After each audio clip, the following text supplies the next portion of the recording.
guys are here. We're at Red Clay Ciderworks in Charlotte, North Carolina for their 3rd anniversary party. They have 3 new cider releases today, and we have those included in our flight along with a couple others. Yep. And we're going to review those for you today. Special thank you to Jamie, who hooked us up with our flight today. Absolutely. And yeah, so let's dive in and see what we think. All right, cool. So if you want to start for us. Yeah, absolutely. Our first cider is a new release today called Ginger Blue, and it is their blueberry ginger semi-sweet cider. It says it's a 6.5% ABV. So right off the top of this one, you get a very, I'm going to say pungent, but it's a very strong ginger flavor. But you know, ginger is one of those things where it's got a very strong smell anyway. So I mean, you know, it's going to overpower just about anything else you put it in. And so it does here. Now you get a tiny little bit of like a natural blueberry smell. It definitely has the color of blueberries. Absolutely. Flavor-wise, ginger up front. Absolutely. The biggest thing is the ginger up front.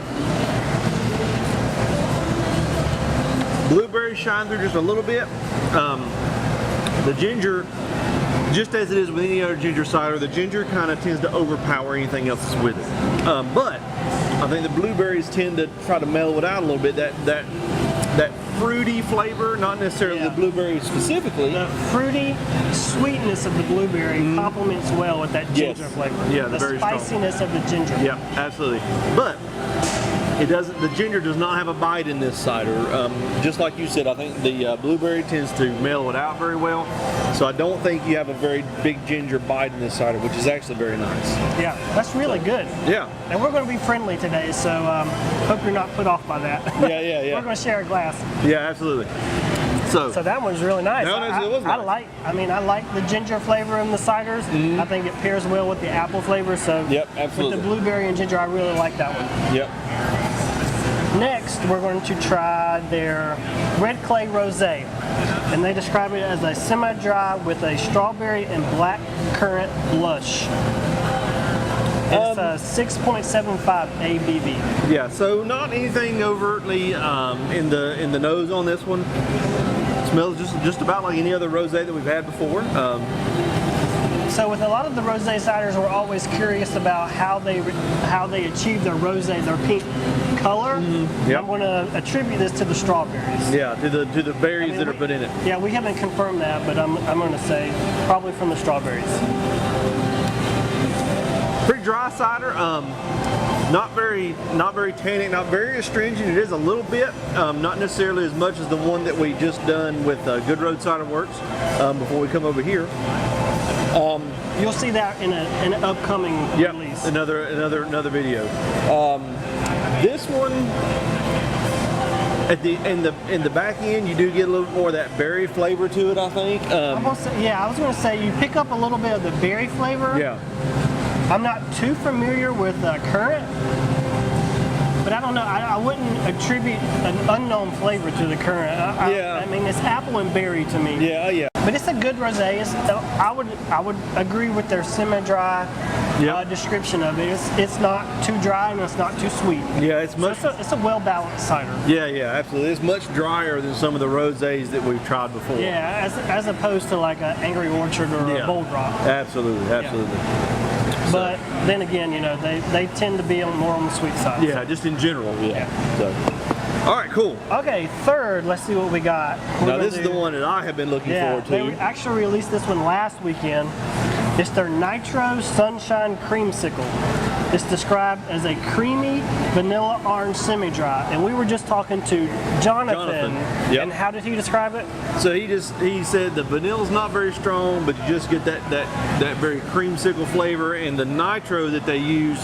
So let's back up for a second. So when you're putting ciders on tap, people use CO2, other people use nitrogen. This is a nitrogen-based tap, so it gives it a much different head than you would see on any other ones. Now, when we first got this cider, now you don't see it now because it's kind of gone away, but when we first got it, it was a lot of head, and you know, it's about half cider, half head. And as the head's gone away, you've got a lot more cider in it. But he described it, like I said, you know, you get that orange creamsicle kind of up front. The vanilla is very, very mild, but as it warms up, you get a lot more of that vanilla coming out. So yeah, cold. And I heard him say something about like a samosa, which is cider with orange juice, like a mimosa. Yep. So he described it more or less like a cider mosa with vanilla, right? Yeah, is that what he said? Yeah, that's kind of where he was going with that. So, all right, so let's try this one out. Not very strong aromas on the nose.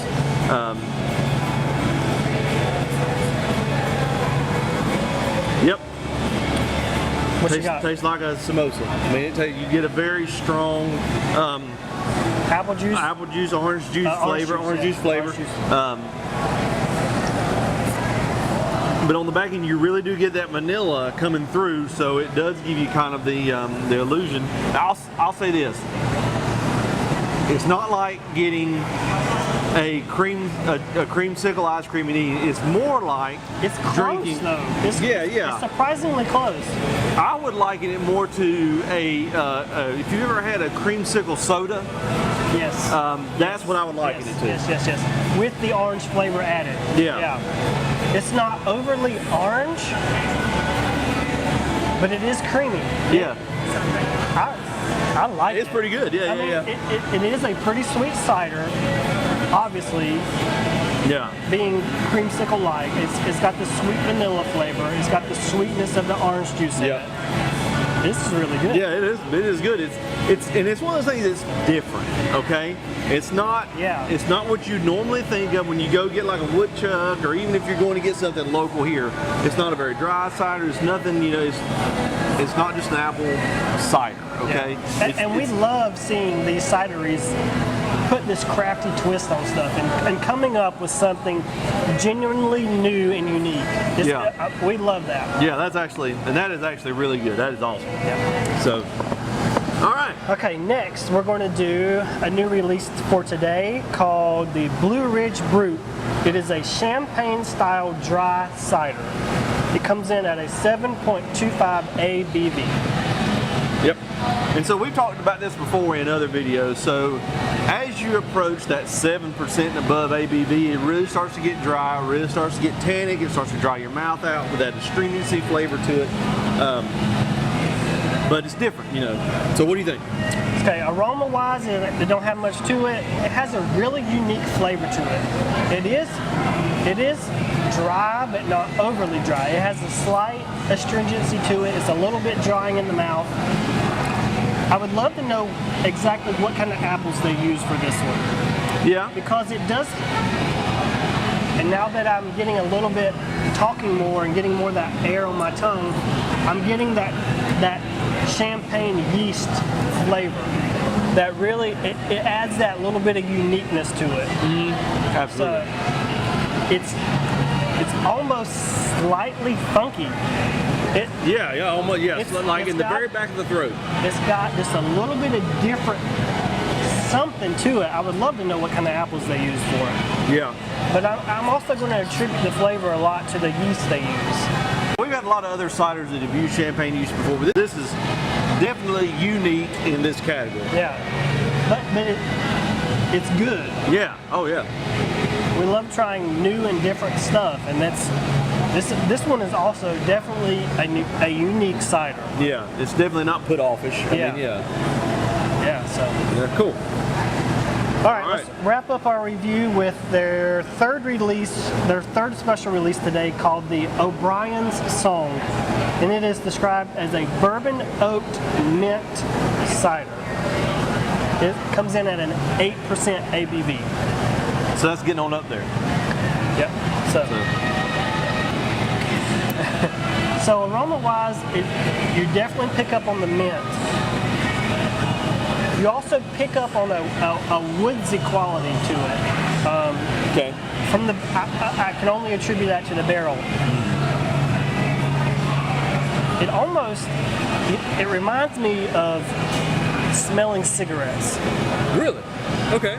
It's got that sort of sweet aroma, a woodsy Like pre-burnt aroma. cigarette. Yeah, pre-burnt yeah, cigarette. okay, like that tobacco smell. Smelling a rolled cigarette. Yeah, That's what it smells like. But it's also got that mint quality to it. It's unique. So this one is a fairly sweet cider. It's a lot sweeter than I expected it to be. It has this minty gum flavor quality to it. Where the aroma, you got a little bit of the woodsiness to it. I'm not picking that up a lot on the flavor profile, but you get, it tastes like liquid gum. Yep. Almost like liquid gum. With a little bit of apple fruitiness to it. Yep. Yeah. So yeah. I mean, you're spot on with the smell profile. I mean, it's mint directly up front. But yeah, but then I think you get kind of an earthy back flavor to it, and I think you're right. It almost turns into with the barrel and the mint, it almost turns into a little tobacco-y, earthy smell. Well, we're from Tobacco's King, so we're used to that smell. I mean, a lot of people may not be used to that. But Yeah. I I will say right up front, so as soon as you take the first sip and get that first aeration in your mouth, I would say almost like a pickling spice flavor or like a mulling spice flavor. Very mild, and then that mint, like you said, after that first initial sip, that mint starts to kick in, and you're right, it's really like liquid double mint gum. Definitely unique, definitely a different flavor that we've never really had before. Yeah, no. Now, we have had mint ciders that say that they got mint in them, but none. It hasn't been as strong as a mint flavor as that one. Yeah. And I think that's due to the fact that when they put mint in ciders, at least the ones that we've tried, there's been a lot of other strong flavors with them. This one kind of really highlights the mint. I mean, it really complements that mint flavor and it lets it stand out. Very complex, but actually very good. Yeah, I mean, it's definitely for you guys that love mint. It'd be a great cider for you guys. Oh yeah. But Definitely worth the trip to Charlotte to try it. absolutely, yeah. Well, that was our flight from Red Clay Ciderworks. Hope you guys get out here to try them. Hopefully you're down here for their 3-year anniversary. By all If you means. missed them today and you drop in, I'm sure they'll still be on tap at least for a little while. Oh yeah. So, yep. And let us know. Yeah, let us know if you visited and let us know what you think about whatever you tried. We'd love to see your comments down below. And as always, we'd love for you to follow us on our social media accounts on Facebook, Twitter, Instagram, and on YouTube. So we appreciate your time, and we're going to check out more of what they got here. And you probably may have already seen our live videos that we've previously posted, but thank you for joining us. And as always, from the Cider Guys, Cheers.